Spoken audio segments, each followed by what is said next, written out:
Hello guys, welcome to lecture 3 of Vad, Prativad and Samvad series. I'm Deepak Prakash. Uh, if you remember, in last lecture we discussed about type of majorities in Indian Parliament. So one of the associated topic with type of majorities is amendment of the Indian Constitution, which I shall be discussing later. But before I begin that, let me tell you few things. In last 10 to 20 days, I have been flooded with messages. I have gotten more than 1000 aspirants who are trying to connect to me. Some of them have been asking me to make various, different strategies. Like some of the important ones that have been demanded are like essay writing strategy. That's the one part. Second is what to do and what not to do while preparing for UPSC preparation. करना क्या है और नहीं क्या करना है UPSC preparation के time. This has been demanded by more than at least 20 aspirants. Third is my interview experience. What questions were asked? What do I think? Like what costed me my seats? Why did I get only 157 out of 275 while many of the aspirants even crossed 200 marks? One of the important demand has been about how to read newspaper, how to analyze current affair after solving the test, how to analyze test paper, what exactly value addition you need to make. And there are multiple other messages also. So I just request you, have some patience. I'll be making videos separately on each of the topics which you have demanded. More importantly, since I already told you, I'm getting too many messages, though most of the time I have replied. But in case if I missed some of the messages, I beg your pardon. I'll try to reach to you as soon as possible. Coming back to the last lecture, towards the end, I talked about Jean-Paul Sartre. Jean-Paul Sartre's famous quotation was, existence precedes essence. The aim of using that quotation was to make you understand that you are not defined by your success or failure. Any competition, be it UPSC, be it G, be it NIT, be it SSC, EPFO, anything, it cannot be a yardstick to measure you. You are an individual and you are, irrespective of success and failure, you are wonderful people. Keep that in mind. Never let your aspiration affect your individuality. Now, coming to today's lecture, I'm going to start with very basic topics which you may not find everywhere present. One is, what is constitution? Types of constitution. Amendment of the Indian Constitution, like procedure for it. We discussed it already in various majorities in Indian Parliament. Different majorities in Indian Parliament. But again, I'm going to reiterate it here in a more, a structured manner. And fourth is important case laws associated with amendment of the Indian Constitution. Let me tell you, in mains question paper, if you would go through the mains question paper, you would realize, आप देख रहे होंगे कि हर साल UPSC now they have been asking directly case laws. Last year they ask about environmental constitutionalism. उन्होंने पूछा कि रेलिवेंट केस लॉ देकर बताना है how the judiciary has played an important role in promotion of environmentalism through constitutional methods. They asked about relevant case laws. Last to last year also, direct questions were there which asked about the case laws. So case laws are very important. I have compiled it carefully so that you do not miss anything. एकदम अच्छे से compile किया है ताकि most of the important case laws related to amendment of the Indian constitutions should be covered. Towards the end, I'll end with one quotation of Bhagavad Gita. You can use it also in ethics. So let us return back to our central topic. What is constitution?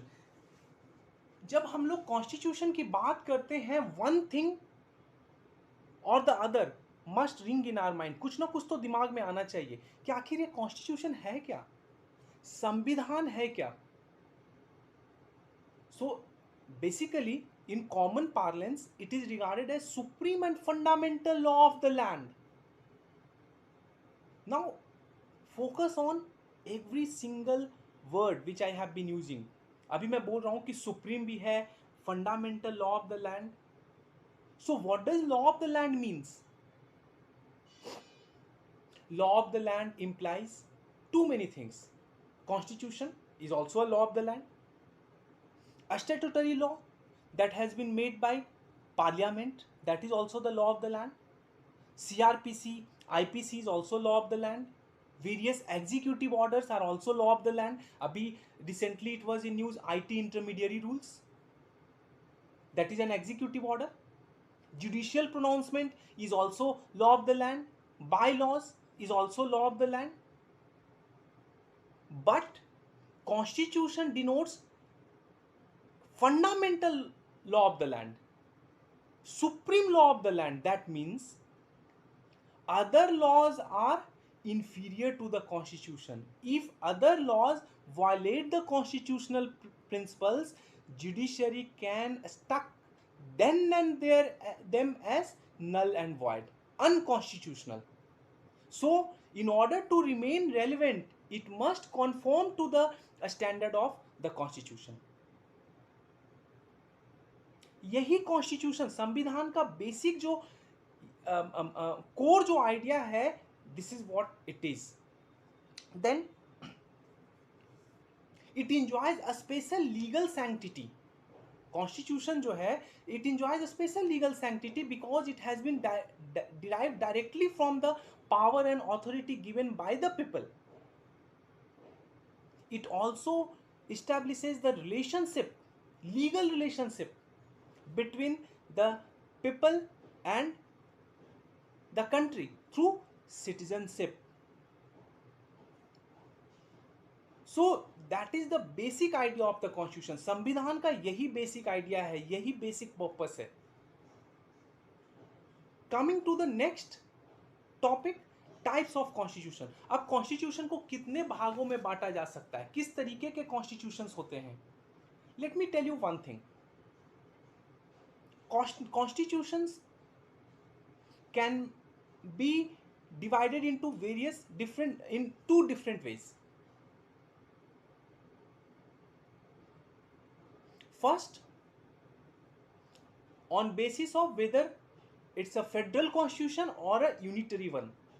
We'll be discussing it separately when we'll be doing union and its territories and as well as federalism provision. And second, on the basis of whether it is a written or unwritten one. क्या जो वो संविधान है वो लिखा हुआ है या बिना लिखा हुआ है, written and unwritten one. अभी written और unwritten one कॉन्स्टिट्यूशन का जो डिफरेंसेस है ये आपको सब जगह नहीं मिलेगा. You would not get it everywhere. तो इसको अच्छे से समझना है. अगर पॉसिबल हो तो एक पेन और कागज लेके बैठ जाइए A4 sheet and even jot it down. So coming to written and unwritten constitutions. In a written constitution, provisions are codified into a single legal document. What does it mean? So codification means systematic arrangement of provision. अभी एकदम logic लगाना है. Logic लगाओगे तो आप एकदम बिल्कुल समझ जाओगे. Codification means systematic arrangement of provision. अभी भारत सरकार का जब कॉन्स्टिट्यूशन ऑफ इंडिया आप खोलते हो तो पार्ट 1 क्या है? Union and it's territories. Part 2 क्या है? सिटीजनशिप। अगर यूनियन एंड इट्स टेरिटरी है तो वहां लोग रहते होंगे, सो वो लोग सिटीजन्स। अब अगर कुछ सिटीजन रह रहे हैं तो उनको राइट्स चाहिए, so part 3 deals with fundamental rights. एक टेरिटरी है, सिटीजन है, उनके पास राइट्स है, तो राइट को कोई प्रोटेक्ट करने वाला चाहिए, so part 5 deals with executive, legislative, judiciary. So one provision logically results into another. That is what codification means. But in an unwritten constitutions, provisions are not codified. They are arranged in a haphazard manner. That's the first basic difference. Second basic difference is enactment versus evolution. In a written constitution is a result of a specific body that has been created for that purpose. For example, in India, we already know that a constituent assembly was formed to write our constitution. There is a definite day of beginning of the constitution in a written means of written constitution. I can give you one example. We already know that on 26 November 1949 some provisions of the constitutions were enacted, but most of the other provisions were enacted on 26 January 1950. So there is a definite day of beginning. But unwritten constitution is a product of evolution. It has evolved over a period of time. Parliament has helped in the evolution of the constitution. Say in example in Britain, Magna Carta of 1215 is still the integral part of the British Constitution, unwritten one. So enactment and evolution is very much important. Coming to another part, in a written constitution, constitution is supreme. It is based on the logic which comes first, parliament or the judiciary. Constitution. Since constitution comes first, so constitution is supreme. In an unwritten constitution, parliament is supreme because constitution is a result of parliament. Parliament through evolution allowed the constitution to come by making different laws. So in a written constitution, judiciary is custodian of constitution. So constitution cannot be violated even by the legislature, and that actually ultimately resulted into development of doctrine of basic structure. अभी हम लोग discuss करेंगे doctrine of basic structure also.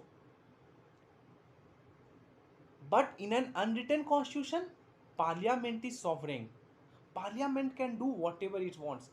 एक famous academicians हैं, वो बोलते हैं कि यूके पार्लियामेंट जो है वो कुछ भी कर सकता है एक्सेप्ट एक लड़का को लड़की और लड़की को लड़का बनाने को छोड़ के UK parliament can do anything. So parliament is sovereign, it is supreme authority. Another important distinction is there is a marked distinction between the constitution and other law. Many laws are passed by parliament, but that doesn't means it become part of the constitution. Only constitutional amendment can be part of the constitution, but no such marked distinction exists in unwritten constitution. Unwritten constitution में कोई distinction होता ही नहीं है, but in written constitution सब law जो है वो संविधान का पार्ट नहीं बन जाता है. वही लॉ, वही कानून जो कॉन्स्टिट्यूशनल अमेंडमेंट बिल के थ्रू पास किया जाता है, सिर्फ और सिर्फ वही कॉन्स्टिट्यूशन का पार्ट बनता है. Next is in a written constitution, constitution could be rigid, it could be flexible amendment और both. I am giving you one example. Rigid, the best example is USA. Flexible अपना हमारा country का.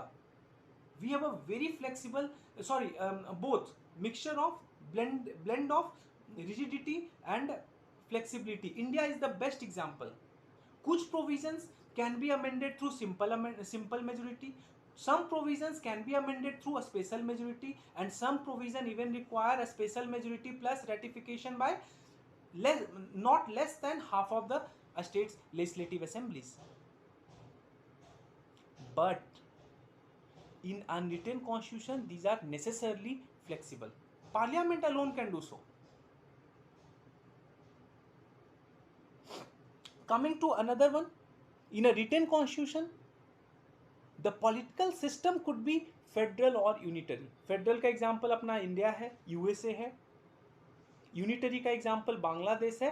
But in an unwritten constitution it should be necessarily unitary. Britain take example.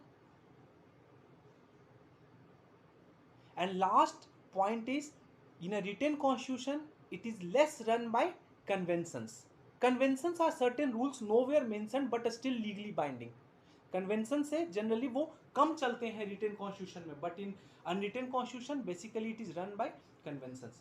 अभी मैं एक बात बताता हूँ आपको, ये सब जो मैंने अभी बताया you may not find it everywhere, या हो सकता है even Laxmikanth has not mentioned it. So please do write about it. जो भी स्टैंडर्ड टेक्स्ट बुक है उसमें ये डिफरेंसेस नहीं लिखा हुआ है. प्लीज इसके बारे में आप लिख लीजिए अगर संभव हो तो. ओके, नाउ इतना करने के बाद अब दिमाग में ये आना चाहिए कि why this amendment is necessary. अभी कॉन्स्टिट्यूशन अमेंडमेंट की बात हम लोग करने जा रहे हैं, तो अमेंडमेंट जरूरी क्यों है? कभी सोचा है?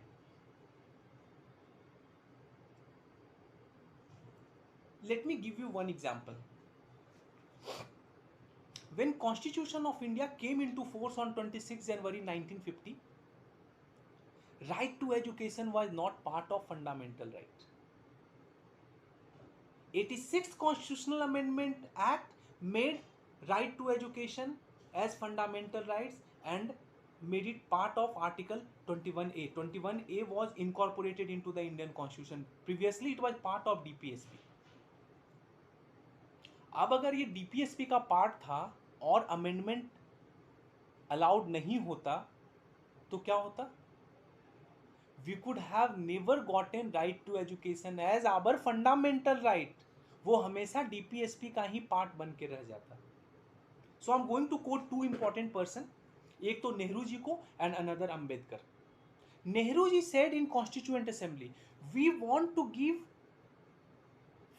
as much as finality and permanence to this constitution as possible. हम लोग उतना finality और permanence देना चाहते हैं इस constitution को कि जो जितना वो possible हो. But keep in your mind, there is nothing called permanent in constitution. Because if we make this constitution, if we make the provision of this constitution permanent, we stop the nation's growth. देश का जो growth है, अभी 1950 का जो circumstances था वो 2023 में नहीं है. 1950 में जो कंट्री की कंडीशन थी आज 2023 में नहीं है.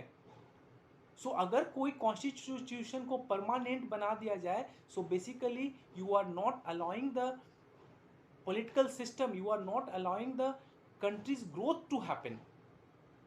1950 और 2023 में काफी डिफरेंस है. This India is completely different from 1950 India.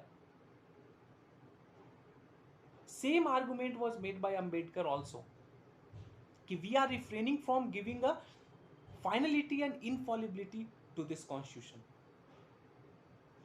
और अभी मैंने एग्जांपल दिया 86th constitutional amendment act, right to education was incorporated DPSP से.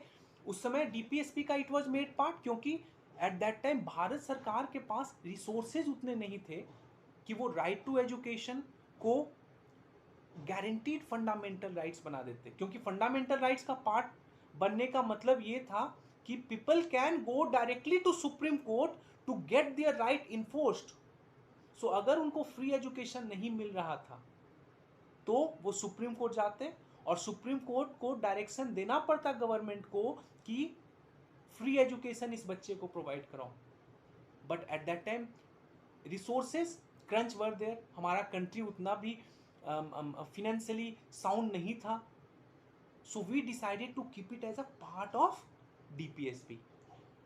Once the condition became right, एक बार कंडीशन हुआ उस हिसाब से, So Government of India decided to bring, Parliament decided to bring 86th Constitutional Amendment Act and made right to education as a part of fundamental rights. Now अगर किसी को education नहीं मिलता है, school education, then they can go directly to Supreme Court, and Supreme Court will provide remedy to affected individual whose rights are being violated. तो इसीलिए amendment is become important thing. अभी we are going to discuss about procedure for amendment.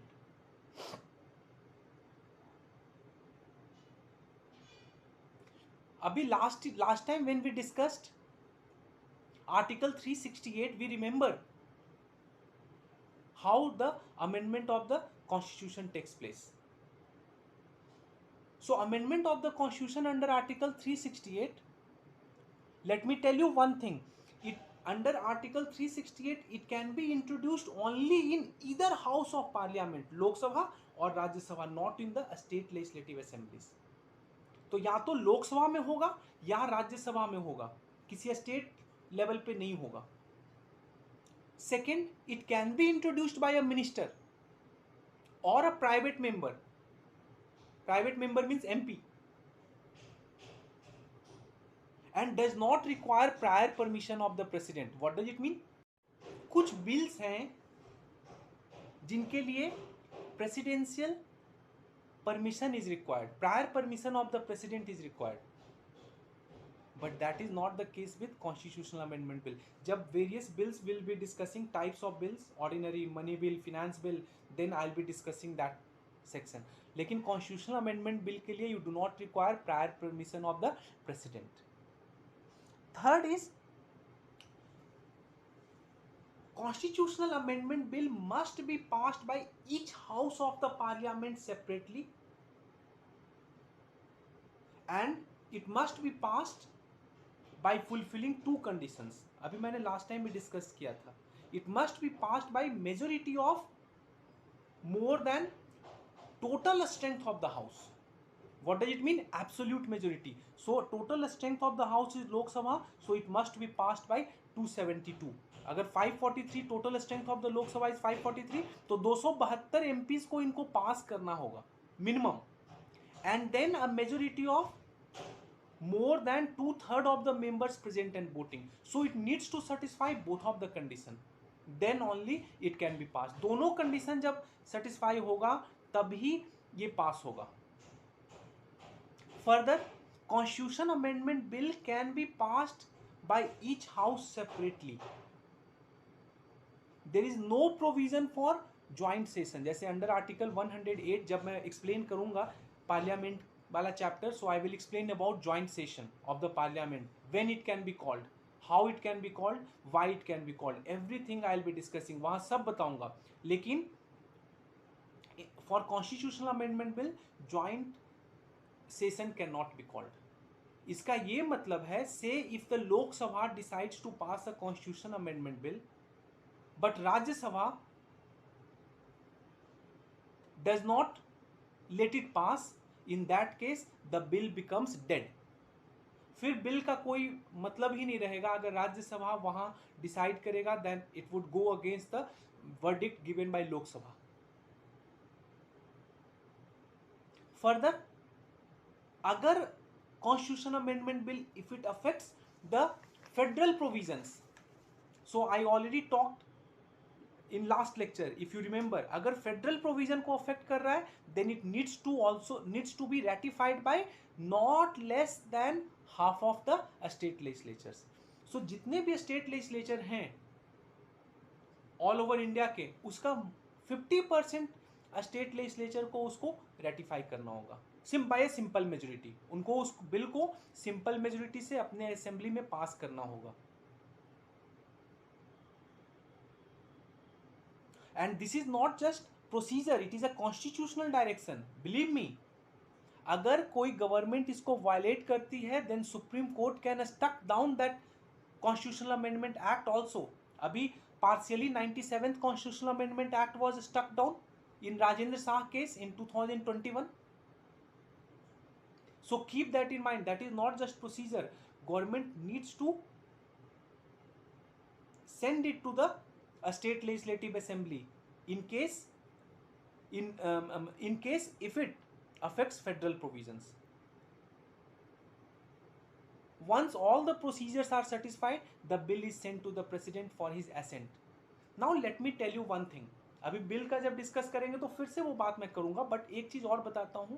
When a bill is presented to president, so he can withhold his assent, he can return the bill, or he can give his assent. But for constitutional amendment bill, president has to give assent. It has been made obligatory by 24th constitutional amendment act.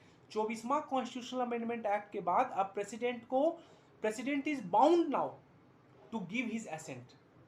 वहां पे वो उसको ना withhold कर सकते हैं ना return कर सकते हैं. 24वां कॉन्स्टिट्यूशनल अमेंडमेंट एक्ट के पहले president could have return, could withhold, but after 24th constitutional amendment act, now it has been made mandatory for president to sign and give assent.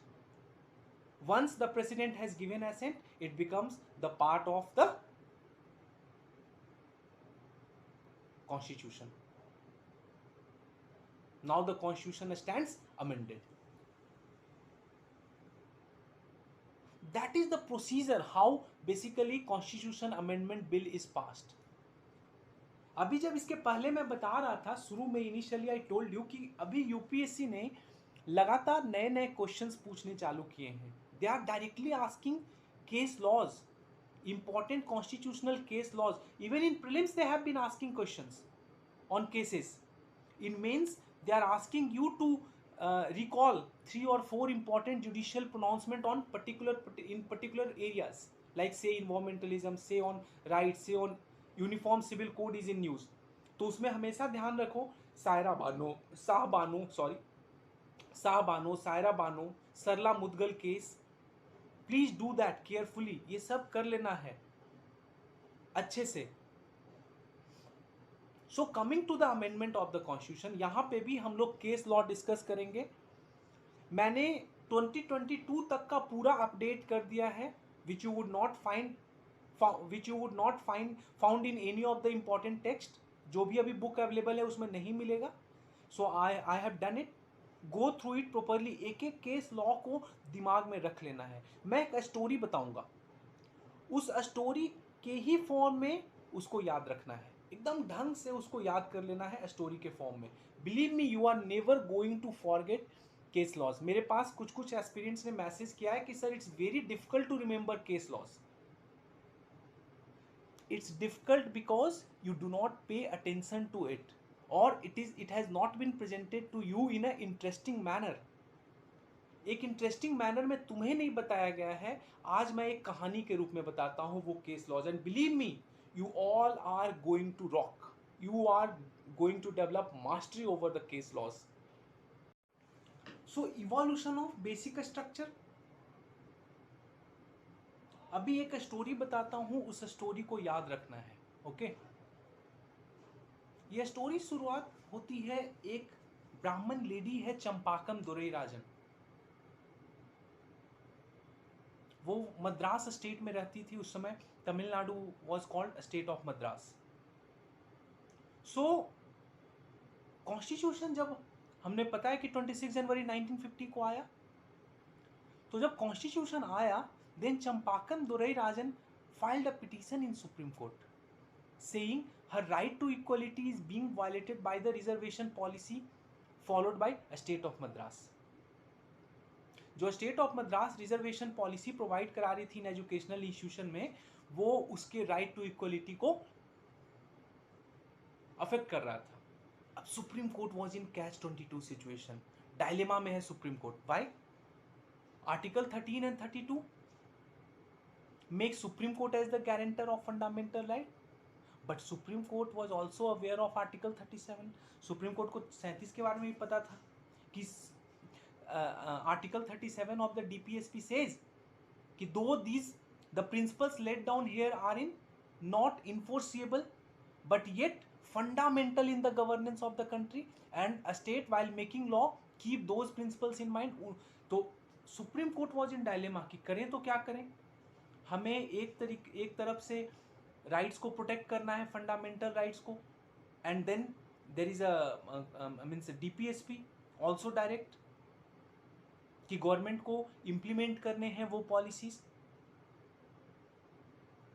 So there was a direct conflict between fundamental rights and DPSP. So Supreme Court devised a new method. Supreme Court gave the creative interpretation of law. Supreme court ने कहा कि article 13 sub clause 2 में जो law है, that law basically means only ordinary law, not constitutional amendment. So fundamental rights can be amended through Constitutional Amendment Act, and that would not come under the law as given in Article 13 subclause 2. So it gave a way to the government to find a way out.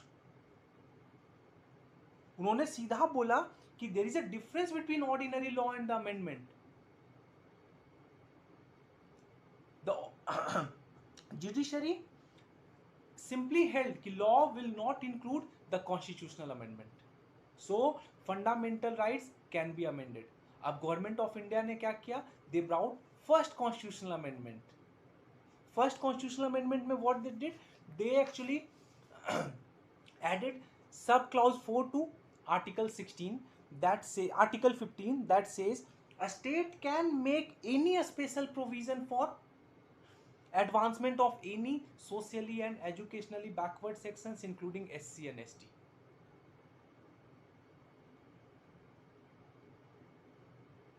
That was the one change.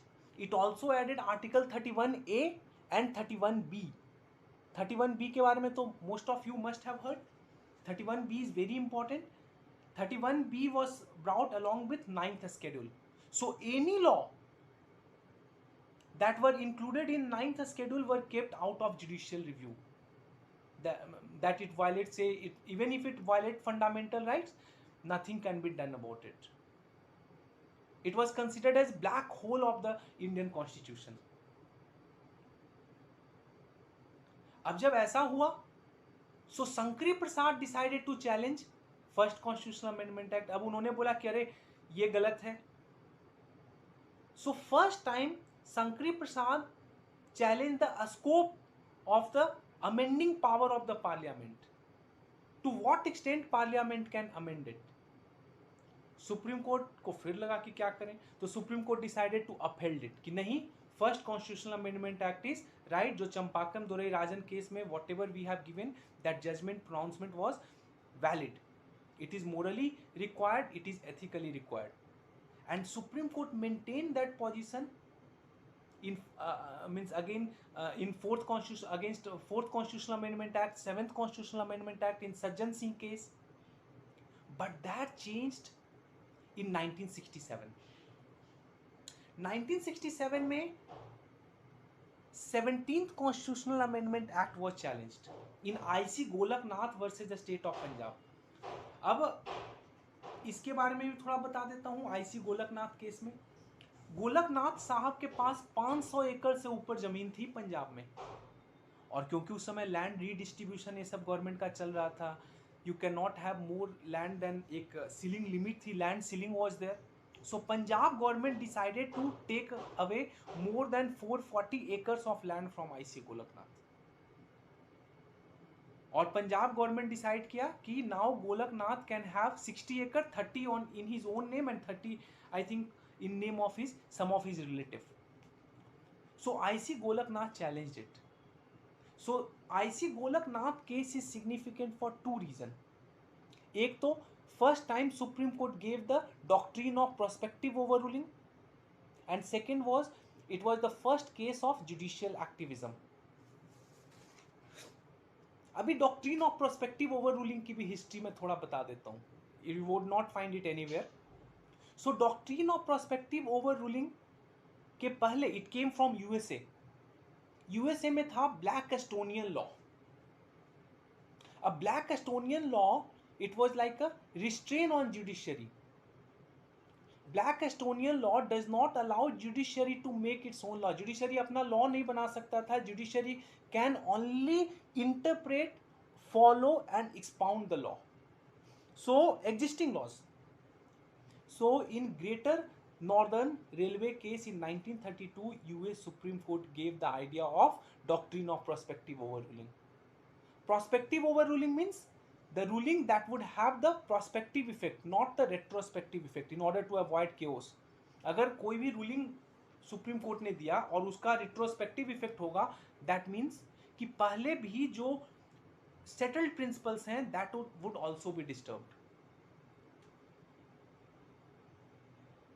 Supreme Court said कि there is no difference between law as interpreted in Article 13 sub clause 2 and Constitutional Amendment Act. So law include Constitutional Amendment Act, so fundamental rights cannot be abridged. So Golaknath ने क्या किया? It disturbs the harmony between the part 3 and part 4, fundamental rights and DPSP. Fundamental rights was given primacy. अब क्योंकि DPSP again I told you कि article 37 ऐसे ऐसे बोलता है. So supreme court, sorry, government of India decided to take certain measure. अब उन्होंने also they took measure through 24th constitutional amendment act, 25th constitutional amendment act. तो 24th constitutional amendment act में they introduced few things. एक में they introduced clause 4 in article 13 that says that nothing in this article shall apply to any of the amendment made under article 368. 368 के अंदर कोई भी amendment किया जाएगा तो वो इस आर्टिकल के अंदर अप्लाई नहीं होगा.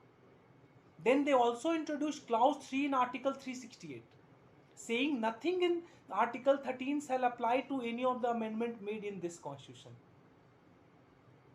एक और उन्होंने इंपॉर्टेंट चेंज किया, that was they change the title of article 368. पहले सिर्फ प्रोसीजर वाज मेंशन्ड, अब वहां पे उसको चेंज करके power and procedure. So basically the aim was to make the people as well as judiciary understand that the parliament has absolute power when it comes to changing the constitution or amending the constitution or repealing or varying any of its provisions. Fourth, I already told you कि it made constitutional amendment bill. So it made president obligatory. President had to sign on constitutional amendment bill. Once the president got the constitutional amendment bill, he has to give assent. He or she has to give assent. There is nothing called withholding or returning for reconsideration. अब उनको sign assent करना ही था. Then 25th Constitutional Amendment Act also introduced several changes. 25th Constitutional Amendment Act, a new article was introduced, 31C. 31C says कि when any law which is aiming to give effect to principles of Article 39B and C, एक है कि material of the country should be distributed in a fair manner or there should not be too much inequality. तो अगर उनको implement करना हो then that should not be declared unconstitutional or null and void on basis of inconsistency with Article 14, 19 and 31. And also one more provision was added, no judicial review allowed. And then there was 29th Constitutional Amendment Act that included Kerala Land Tenancy Reform Bill in Act into 9th Schedule. अब केशवानंदा भारती जो थे वो एदनीर मठ, केरला में एक जगह मठ है, वहां के वो सियर थे, साधु थे, महात्मा थे. केरला लैंड टेनेंसी एक्ट जो आया उससे मठ का कुछ पार्ट को लेना था गवर्नमेंट को, so they decided to challenge it in supreme court. Supreme court framed two issues, दो इशू को सुप्रीम कोर्ट ने फ्रेम किया. First, the constitutional validity of 24th, 25th and 29th constitutional amendment act, कि क्या 24वां, 25वां और 29वां एक्ट जो है कॉन्स्टिट्यूशनल अमेंडमेंट एक्ट वैलिड है. and second was framed, that was about the amending power of parliament, that is to what extent parliament can amend the constitution. So Supreme Court gave, it was a 13 judge bench, it was in the history of India first time 13 जजेस का bench बैठा था, and they gave that doctrine of basic structure. 24th Constitutional Amendment Act was declared constitutional. They upheld 24th Constitutional Amendment Act, but partially struck down 25th Constitutional Amendment Act that took away judicial review power.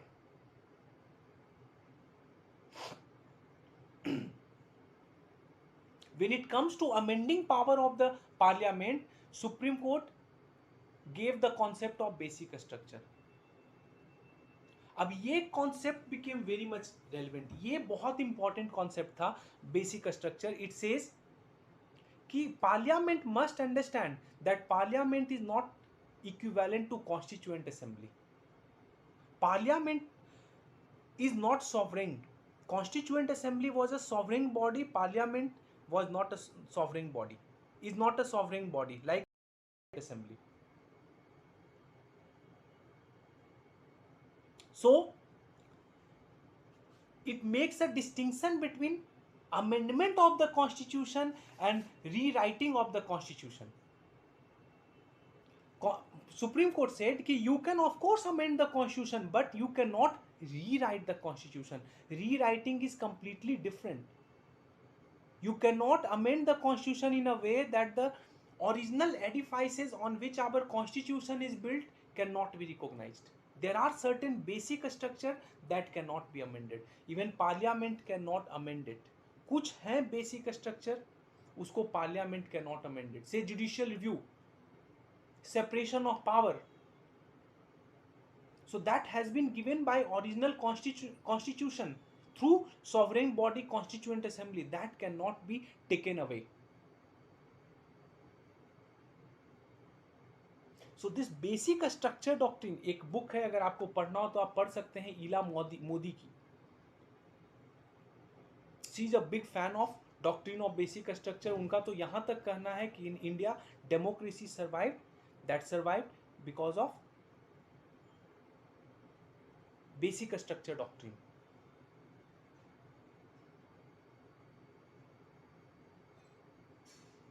So government response, अभी this doctrine of basic structure was later on applied in many of the cases. और सारे cases के बारे में सुनिएगा, everywhere you would not get it. 39th Constitutional Amendment Act, where for the first time basic structure concept was applied. 39th Constitutional Amendment Act में one article was introduced, that was 329A. It keeps the election of Prime Minister and a Speaker out of the purview of judicial review. Supreme Court declared it unconstitutional, saying free and fair election is a part of basic structure. उसके बिना democracy का तो हम लोग कल्पना ही नहीं कर सकते हैं. That is a part of basic structure that can not be taken away. Then comes the 42nd Constitutional Amendment Act. 42nd Constitutional Amendment Act is also considered as mini constitution because it introduced multiple changes into the Indian Constitution. It introduced Article 368 subclause 4. It introduced Article 368 subclause 5. So subclause 4 basically took away judicial review. 368 subclause 5 says no limitation on amending power of the parliament. Parliament has unlimited amending power. Parliament can amend the constitution the way it wants. It also made amendment in Article 31C. अभी हमने पढ़ा था कि 31C में वो था applicable for 39B and C to implement the principle as directed in 39B and C of DPSP. लेकिन 42nd Constitutional Amendment Act में it was made it was made for all directive principles. So basically directive principle was given a primacy over fundamental right through 42nd Constitutional Amendment Act. तो Minerva mill case था 1980 का, उसमें that reached to Supreme Court and Supreme Court analyzed it. Supreme Court declared Article 368 sub clause 4 unconstitutional. अभी बताया, Supreme Court said judicial review is a basic structure, separation of power is a basic structure, it cannot be taken away. 368 sub clause 5 Supreme Court declared it unconstitutional, saying Parliament does not enjoy unlimited power to amend the Constitution.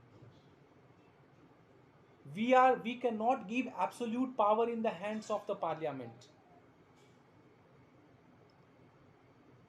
Supreme Court also restored the position that existed from after 25th Constitutional Amendment Act. So now 31C would only be applicable for 39B and C. So in case if any state law tries to implement Article 39B and C, and even if it is inconsistent with say Article 14, 19, then also it cannot be declared as unconstitutional. Supreme court ने बहुत अच्छी बात बोली थी. It said fundamental rights and DPSPs are two wheels of a chariot. Giving primacy to one over the other will disturb the harmony and balance. So दोनों में से किसी को प्राइमेसी नहीं देना है, दोनों के बीच में एक समानता बना के रखनी है, दोनों के बीच में एक संतुलन बना कर रखना है. This is what supreme court said. This harmony and balance between the two is a part of essential feature of the basic structure. इसके बाद फिर से बेसिक स्ट्रक्चर पे संपत कुमार एक केस आया. संपत कुमार में administrative tribunal act was challenged, constitutionality of administrative tribunal act, वो article 323A का. So supreme court declared it constitutional, saying administrative tribunals is a lead of hour for effective justice, a speedy justice and uniformity of justice. An extension of Sampat Kumar was L. Chandra Kumar case. L. Chandra Kumar case में basically Supreme Court analyzed Article 323B. अभी जब हम tribunal करेंगे so I'll be discussing 323A और 323B. Both I'll be discussing administrative tribunal and other tribunal. So L. Chandra Kumar में Supreme Court examine other tribunal that allows even a state government to form tribunals. So Supreme Court ruled tribunals are not substitute but complementaries to High Court. So once a ruling has been given by tribunal, it can be it can be subject to review before the division bench of High Court. That was the crux of the judgment in L.C. Chandra Kumar. Next most important judgement is M. Nagaraj versus union of India case. उसमें 85th constitutional amendment act was challenged. 85th constitutional amendment act introduce 16 sub clause 4A. क्या था वो? It provides for reservation in promotion along with consequential seniority. Reservation promotion में भी along with consequential seniority allow किया गया. Supreme court upheld it in M. Nagaraj case and it gives 3 constitutional test. ये बहुत important है, इसको लिख लेना है. ये जो सुप्रीम कोर्ट ने बोला अपहेल्डिंग 85th constitutional amendment act, saying कि it must satisfy 3 constitutional requirement. First is ST and ST communities are educationally and socially backward. That's the first condition. Second, government must present some quantifiable data to show that SC and ST are not too much in public employment. And third, it must not affect efficiency in administration under Article 335. अभी second जो provision था, Supreme Court later on relaxed it, that government does not need to present quantifiable data to show कि SC और ST उनका जो participation है वो कम है in public employment. Next came IR सिल्हो case. अभी मैंने बताया था कि 9th schedule is considered as black hole of the Indian constitution. एक बार कोई लॉ को 9th शेड्यूल में डाल दिया गया, then it can not be judicially reviewed. Now the supreme court in Kesavananda Bharati case said that the judicial review is a basic feature. So, in IR Silho case, Supreme Court re-examined the issue, said there cannot be a blanket immunity even in ninth schedule. Those laws that were included in ninth schedule, एक एक word को ध्यान से समझना है. Those laws that were included in ninth schedule after 24th April 1973, जिस दिन Kesavananda Bharti judgement आया, they are subject to judicial review provided if they affect the basic structure.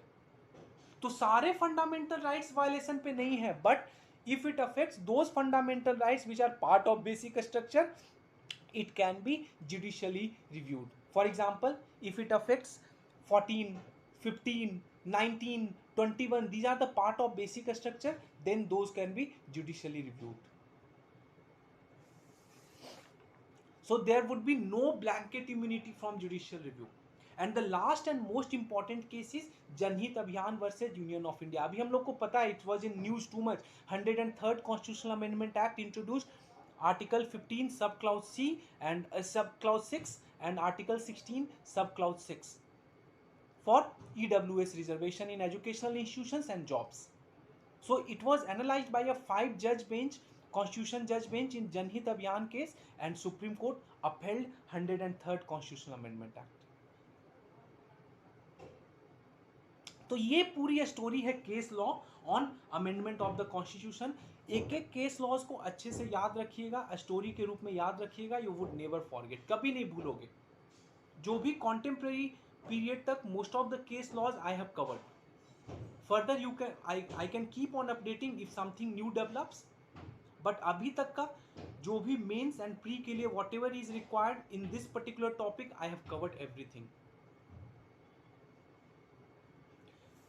Towards the end, I want to end it with a quotation of Bhagavad Gita, which you can also use in your ethics paper, especially in emotional intelligence concept, especially in efficiency in administration concept. Bhagavad Gita में I think it's shloka number 15 of chapter 2. उसमें Lord Shri Krishna says to Arjuna, यही न व्यंथयन्ते ते पुरुषम सर्व सम दुखा सुखम धीरम सौमृत्वाय कल्पते. इसका मतलब क्या था? अर्जुन को कृष्ण बोलते हैं, one who is not disturbed by happiness और pain and is steady in both is certainly eligible for liberation और eternal presence.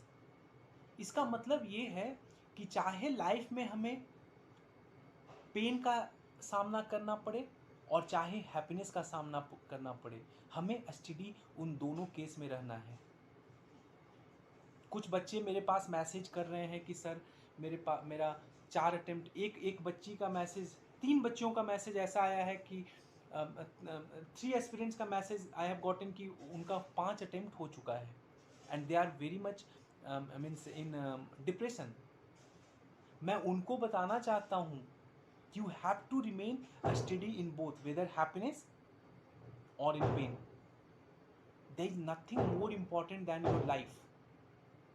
In the very beginning I told, UPSC or any examination cannot be an yardstick to measure what exactly you are or to judge you. Your success and failure cannot determine you. So keep that in mind. Always stay happy. Always take a positive mindset. Always take a positive outlook and keep moving forward. In UPSC cycle of preparation, it's very common. Someday you would be like this, someday you would come down. One day you are, it moves like this. Someday on zenith, someday on eve. So you do not have to get disturbed by it. It happens almost with every aspirants because of the monotonous nature of the preparation. So don't worry about it. In next lecture, I'll be discussing about difference between fundamental rights and other legal rights, amendability of the fundamental rights, important case laws associated with amendability of the fundamental rights,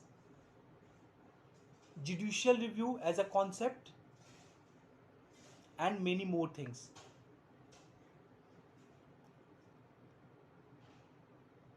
Kindly like and subscribe if you don't want to miss any of the important lecture. Take care. Happy learning.